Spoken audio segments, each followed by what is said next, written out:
Alam mo ba na sa Pilipinas, ang mga krus-krus na daan ang pinakadelikadong lugar para sa mga multo at engkanto?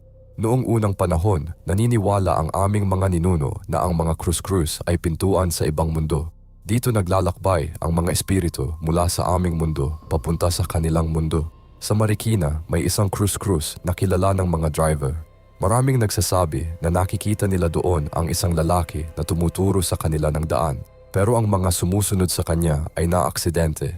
Sa Antipolo naman, may babae raw na nakabuti na lumalabas tuwing hating gabi. Kapag nakita mo siya, sisira ang makina ng kotse mo. Noong dumating ang mga Kastila, naglagay sila ng mga krus sa mga ganitong lugar para protektahan ang mga tao. Pero hanggang ngayon, ginagawa pa rin natin ang mga lumang ritual kapag kailangan nating dumaan sa mga krus-krus ng gabi. Ang mga taxi driver ay may tinatawag na crossroads test. Dito raw sumusubok ang mga engkanto kung madadala kanila sa maling daan. Kaya ang tanong, handa ka bang dumaan sa krus-krus ng mag-isa sa gabi?